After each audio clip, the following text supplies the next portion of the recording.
semuanya, di video ini kami akan membahas tentang nematoda. Penjelasan tentang nematoda intestinalis akan dijelaskan oleh cacing cinva.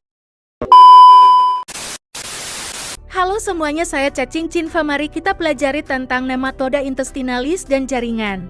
Nematoda terbagi menjadi dua bagian, yaitu nematoda intestinalis dan nematoda jaringan. Nematoda intestinalis atau nematoda usus adalah jenis cacing parasit yang hidup di dalam usus inangnya. Nematoda usus atau intestinalis dapat menginfeksi manusia dan hewan, menyebabkan berbagai penyakit yang dikenal sebagai infeksi, nematoda dan nematodiasis. 1. Cacing Ascaris lumbricoides, cacing gelang. Hospes, manusia. Nama penyakit, Ascariasis. Morfologi ukuran, berbentuk silinder. Kedua, ujung lancip dan ada posterior terdapat 3. Mulut, cacing jantan. Ukurannya 15-30 cm dan bagian posterior yang melengkung ke arah ventral. Cacing betina, ukurannya 22-35 cm dan menghasilkan telur dari 100.000 sampai 200.000 dan juga bagian posteriornya terdapat cincin kopulasi.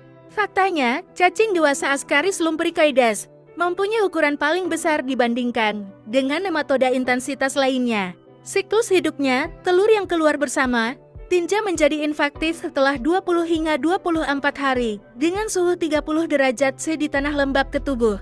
Manusia tertelan usus larva pembuluh darah menuju alveolus rongga alveolus tracheofaring, menuju rangsangan batuk tertelan ke dalam esofagus usus cacing dewasa bertelur dan berbuah.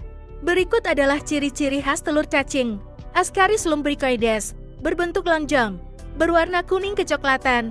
Pada telur yang dibuahi fertil terdapat 3 lapisan, yaitu albumin, hyalin dan lipid. Pada telur decorticated lapisan albumin hilang. Dan inilah bentuk cacing Ascaris lumbricoides dan telur cacing Ascaris lumbricoides. 2. Trichuris trichuria, cacing cambuk. Hospes, manusia. Nama penyakit, Trichuriasis. Habitat, usus besar. Morfologi, betina kira 35-50 mm, jantan 30-45. Bagian anterior seperti cambuk dalam usus, kepalanya menembus mukosa, dan betina mengeluarkan telur per hari sebanyak 3. 010-000 butir. Siklus hidupnya, tinjan telur menjadi infektif 3 minggu tertelan mukosa usus. Ciri-ciri telur Trichuris trichuria: berbentuk seperti tempayan, memiliki genap pada kedua ujungnya, berwarna coklat kekuningan kuning tengguli. Berikut adalah contoh cacing Trichuris trichuris dan telur cacingnya. 3. Cacing tambang Ancylostoma duodenale dan Necator americanus. Hospes, manusia. Distribusi geografis, penyebaran di seluruh daerah khatulistiwa. Perbedaan Ancylostoma duodenale dan Necator americanus: bentuk badan. Ancylostoma duodenale menyerupai huruf V, dan Necator americanus menyerupai huruf S. Ancylostoma duodenale menyebabkan penderita kehilangan darah sebanyak 0,08-0,34 coulomb C per hari, sedangkan Necator americanus menyebabkan penderita kehilangan darah sebanyak 0,0005-0,1 coulomb C per hari. Pada infeksi kronik, menyebabkan terjadinya anemia hipokrom hipositer. Berikut adalah contoh bentuk cacing tambang. 4. Enterobius vermicularis, cacing kremi. Hospes, manusia. Habitat, sekum dan daerah appendix. Nama penyakit, Enterobiasis oxyuriasis. Morfologi, cacing betina 8-13 mm, jantan 25. Cacing betina ekornya lancip seperti keris dan jantan ekornya melingkar ke arah ventral. Warnanya putih. Makanannya isi usus. Telur yang dihasilkannya 11.000 sampai 15.000 butir. Matang setelah 6 jam dikeluarkan. Berikut adalah jenis cacing Enterobius vermicularis. Nah, selanjutnya kita akan membahas tentang nematoda jaringan. Nematoda jaringan yang penting di dunia kedokteran dan di Indonesia. 1. Wuchereria bancroftyi. 2. Brugia malayi. 3. Brugia timori. Nematoda jaringan tidak terdapat di Indonesia. 1.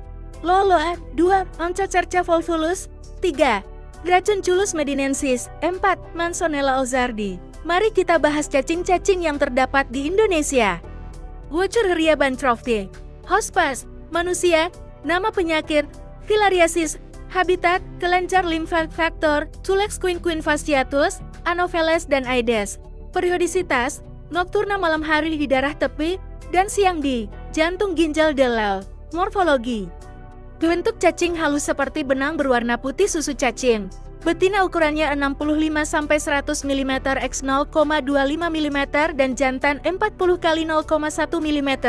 Cacing betina mengeluarkan mikrofilaria bersarung pada bagian kepala mempunyai sarung.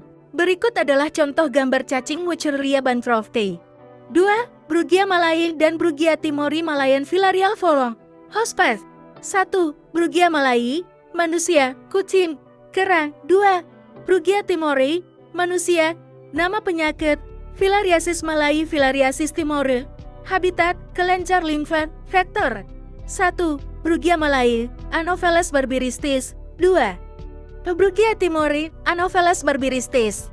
Berikut adalah contoh cacing Brugia malai dan Brugia timori. Oke, sekian penjelasan dari saya. Nah, sekian saja penjelasan tentang nematoda. Sampai jumpa di video selanjutnya.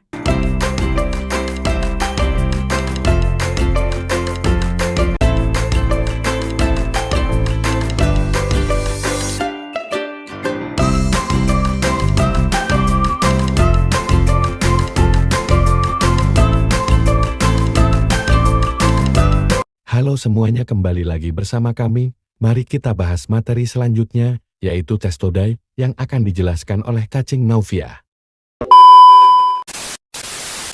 Halo semuanya, kembali lagi bersama saya. Mari kita bahas tentang Testoda.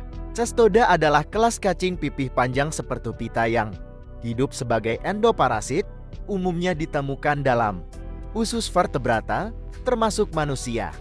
Testoda terbagi menjadi dua ordo. Ordo Pseudofelida, Diphyllobothrium latun, Ordo Chelophelidae, Taenia saginata, Taenia solium, Hycinococcus granulosus, dan Hymenolopis nana. Morfologi umum. 1. Scolex merupakan bagian kepala yang memiliki alat penghisap atau pengait untuk menempel pada dinding usus inang. 2. Leher, bagian pendak yang tidak bersegmen. 3. Strobila, bintang terdiri dari sejumlah besar proglotit yang tumbuh lebih besar dari leher ke belakang. Proglotit dewasa di bagian posterior. Proglotit graphede, bagian terakhir strobila. 4. Tegumen, lapisan luar tubuh cacing, berfungsi untuk menyerap nutrisi dari usus inang. Taenia saginata, hospes, manusia, sapi, kerbau. Nama penyakit, Taniasis. Cacing pita dari sapi telah dikenal sejak dahulu, tetapi identifikasinya baru menjadi jelas setelah tahun 1782 oleh Guzzi dan Leuckart. Morfologi cacing dewasa. 1. Panjang 4-12 meter. 2. Berwarna putih pucat. 3. Strobila 1000-2000 segmen. 4. Tanpa mulut, anus, dan saluran pencernaan. 5. Badannya tidak berongga dan terdiri dari segmen berukuran 1 x 1,5 cm. 6. Hidup sampai 25 tahun. Morfologi kepala Scolex 1. Bentuk bulat. 2. Panjang 1-2 mm. 3. Mempunyai 4 batil isap. 4. Tidak mempunyai rostrum. Proglotit Taenia saginata. Morfologi proglotit. 1. Proglotit matur, bentuk segi 4, mempunyai uterus seperti tabung ovarium bilabus, testis tersebar di sisi kanan dan kiri. Lubang genital di lateral samping 2. Proglotit graphi, bentuk segi 4, mempunyai uterus yang bercabang 13-30 buah, yang mengandung 100.000 buah telur ovarium bilabus testis. Tersebar di sisi kanan dan kiri lubang genital di lateral samping. Morfologi larva Casticercus bovis, seperti balon yang berisi air dan di dalamnya terdapat Scolex. Tanpa rostelum. Morfologi telur Taenia saginata. Bentuk bulat, ukuran 30-40 x 20-30 mikron, dinding tebal dengan struktur radial. Dot bintang isi embrio heksakan embrio dengan 6 kait yang disebut onkosfer. Taenia solium, hospes, babi, manusia. Nama penyakit, Taeniasis. Taenia solium disebut juga cacing pita babi. Cacing ini lebih kecil dibandingkan dengan Taenia saginata, namun lebih berbahaya. Taenia solium dapat mengembangkan kista di tubuh manusia yang menelan telurnya. Kista tersebut terbentuk di mata, otak, atau otot. Morfologi cacing dewasa: 1. Panjang 2-4 meter. 2. Berwarna putih pucat. 3. Strobila 800.000 segmen. Morfologi kepala skoleks. 1. Bentuk bulat. 2. Panjang 1 meter. 3 mn punya 4 batil isa. 4 mn punya erostelum 2 baris kait yang masing-masing sebanyak 25-30 buah kait. Proglotid Taenia solium. Morfologi proglotid: 1. Proglotid matur. Bentuk segi 4, mempunyai uterus seperti tabung ovarium. Bilabus testis tersebar di sisi kanan dan kiri lubang genital di lateral samping. 2. Proglotid gravi. Bentuk segi 4, mempunyai uterus yang bercabang 7-12 buah, yang mengandung 30.000 sampai 50.000 buah telur ovarium bilabus. Testis tersebar di sisi kanan dan kiri lubang genital di lateral. Nah, segitu saja yang bisa saya sampaikan. Terima kasih. Sekian penjelasan dari kami, sampai jumpa kembali.